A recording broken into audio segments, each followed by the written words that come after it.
ಆಕಾಶವಾಣಿ ಮಂಗಳೂರು. ಕೃತಿ ಸಂಪದ, ಅಪೂರ್ವ ಕೃತಿಗಳ ಸಂಕ್ಷಿಪ್ತ ಪರಿಚಯ.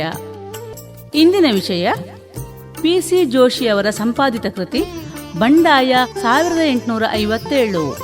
ಪ್ರಸ್ತುತಿ ಡಾಕ್ಟರ್ ಪ್ರಮೋದ್ ಎಂಜಿ. ದೇಶವು 1857 ಹೋರಾಟದ 150ನೇ ವಾರ್ಷಿಕ ದಿನವನ್ನು ಆಚರಿಸುವ ಹೊತ್ತಿನಲ್ಲಿ 1957ರಲ್ಲಿ ಪ್ರಕಟವಾಗಿದ್ದ ಬಂಡಾಯ 1857 ಎನ್ನುವ ಕೃತಿಯ ಹೊಸ ಆವೃತ್ತಿಯನ್ನು ಹೊರತರಲಾಯಿತು. ಪಿಸಿ ಜೋಶಿಯವರು ಈ ಕೃತಿಯನ್ನು ಸಂಪಾದಿಸಿದರು. ಈ ಕೃತಿಯು ಹಲವು ಪ್ರಬಂಧಗಳ ಸಂಗ್ರಹವಾಗಿದೆ. ಇರ್ಫಾನ್ ಹಬೀಬ್ ಅವರು ಈ ಕೃತಿಗೆ ಮುನ್ನುಡಿಯನ್ನು ಬರೆದಿದ್ದಾರೆ.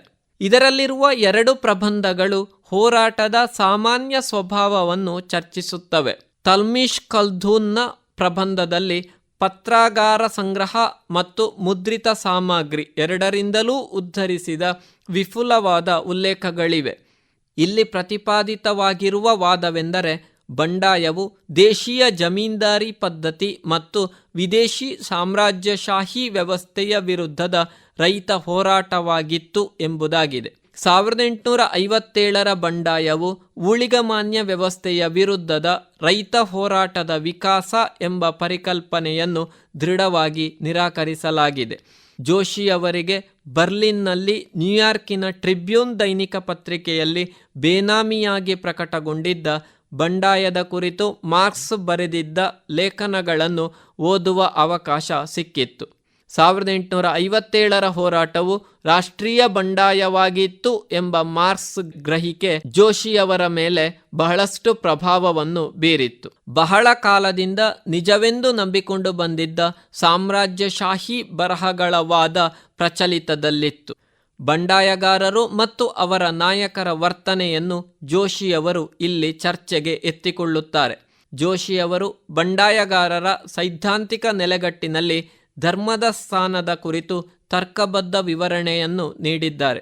ಕೆ.ಎಂ. ಅಪ್ರಾಪ್ತರು ತಮ್ಮ ಪ್ರಬಂಧದಲ್ಲಿ ಬಂಡಾಯದಲ್ಲಿ ವಹಾಬಿಗಳ ಪಾತ್ರದ ಕುರಿತಾದ ಸ್ವಾರಸ್ಯಕರವಾದ ಪ್ರಶ್ನೆಯನ್ನು ಎತ್ತಿಕೊಳ್ಳುತ್ತಾರೆ. ಈ ಸಂಪುಟದ ಒಂದು ಭಾಗವು 1857 ಬಂಡಾಯವು ಹಿಂದಿ ಮತ್ತು ಉರ್ದು ಸಾಹಿತ್ಯದ ಮೇಲೆ ಯಾವ ರೀತಿಯ ಪ್ರಭಾವವನ್ನು ಬೀರಿತು ಎನ್ನುವುದರ ವಿಶ್ಲೇಷಣೆಗೆ ಮೀಸಲಾಗಿದೆ.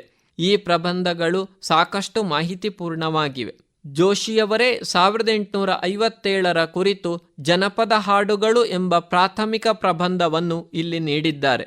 ಹಿಂದಿ ಹಾಗೂ ಉರ್ದು ಸಾಹಿತ್ಯಗಳ ಕುರಿತಾದ ಪ್ರಬಂಧಗಳಲ್ಲಿ 1857ಕ್ಕೆ ಮುಂಚೆ ಇದ್ದುದಕ್ಕಿಂತ ಅದರ ನಂತರ ಹೆಚ್ಚು ಎದ್ದು ಕಂಡುಬಂದ ಬ್ರಿಟಿಷ್ ನಿಷ್ಠಾವಂತಿಕೆಯ ಪ್ರವೃತ್ತಿಯ ಕುರಿತು ಇನ್ನಷ್ಟು ಗಮನ ಕೊಡಬಹುದಿತ್ತು ಎಂಬುದು ಓದುಗರಾಗಿ ನಮಗೆ ಕಂಡುಬರುವ ಅಂಶ. ಇದರೊಂದಿಗೆ ವಿನಯ್ ಘೋಷ್ ಬರೆದ ಹಾಗೂ ಗೋಪಾಲ್ ಹಲ್ದಾರ್ ಅವರು ಬರೆದ 2 ಲೇಖನಗಳು ಬಂಡಾಯಕ್ಕೆ ಬಂಗಾಳದ ಬುದ್ಧಿಜೀವಿಗಳು ಮತ್ತು ಸಾಹಿತಿಗಳು ತೋರಿದ ಪ್ರತಿಕ್ರಿಯೆಯನ್ನು ಬಿಂಬಿಸುತ್ತವೆ. ಸಂಪುಟದ ಕೊನೆಯ ಭಾಗದಲ್ಲಿ ಭಾರತೀಯ ಬಂಡಾಯಕ್ಕೆ ವಿದೇಶಗಳಲ್ಲಿ ಕಂಡುಬಂದ ಪ್ರತಿಕ್ರಿಯೆಯ ವಿವರವಾದ ವಿಶ್ಲೇಷಣೆ ಇದೆ.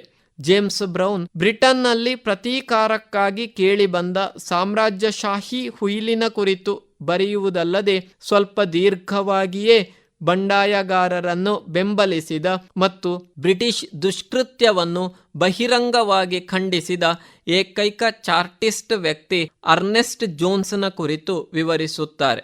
ಒಟ್ಟಾರೆಯಾಗಿ ಈ ಕೃತಿಯನ್ನು 3 ಭಾಗಗಳಲ್ಲಿ ವಿಂಗಡಿಸಲಾಗಿದ್ದು, ಕೊನೆಯಲ್ಲಿ 1857ರಲ್ಲಿ ರಷ್ಯನ್ ಪತ್ರಿಕೆಗಳ ಬಗ್ಗೆ ಹಾಗೂ ಇನ್ನೊಂದು ಲೇಖನವು 19ನೇ ಶತಮಾನದಲ್ಲಿದ್ದ ಚೀನಾ ಮತ್ತು ಭಾರತದ ಸಂಬಂಧಗಳ ಬಗೆಗೆ ಬೆಳಕು ಚೆಲ್ಲುತ್ತದೆ. ಸಾಮ್ರಾಜ್ಯವಾದಿ ದೃಷ್ಟಿಕೋನ ಹಾಗೂ ನಂತರ ಉದ್ಭವವಾದ ರಾಷ್ಟ್ರೀಯವಾದಿ ದೃಷ್ಟಿಕೋನದ ಕುರಿತಾದ ಹಲವಾರು ಬರಹಗಳ ಮಧ್ಯದಲ್ಲಿ 1857 ಬಗೆಗೆ ವಿಭಿನ್ನ ದೃಷ್ಟಿಕೋನವನ್ನಿರಿಸಿದ ಲೇಖನಗಳ ಸಂಗ್ರಹಿತ ಕೃತಿ ಬಂಡಾಯ 1857 ವಸಾಹತುಶಾಹಿ ವಿರುದ್ಧದ ಭಾರತೀಯರ ಬಂಡಾಯವನ್ನು ಒಟ್ಟಾರೆಯಾಗಿ ಪ್ರಕಟಿಸುತ್ತದೆ. ಇದುವರೆಗೆ ಕೃತಿ ಸಂಪದ, ಅಪೂರ್ವ ಕೃತಿಗಳ ಸಂಕ್ಷಿಪ್ತ ಪರಿಚಯ ಕೇಳಿದಿರಿ. ಇಂದಿನ ವಿಷಯ ಪಿಸಿ ಜೋಶಿ ಅವರ ಸಂಪಾದಿತ ಕೃತಿ ಬಂಡಾಯ 1857. ಕಾರ್ಯಕ್ರಮ ನಿರ್ಮಾಣ ಸೂರ್ಯನಾರಾಯಣ ಭಟ್, PS.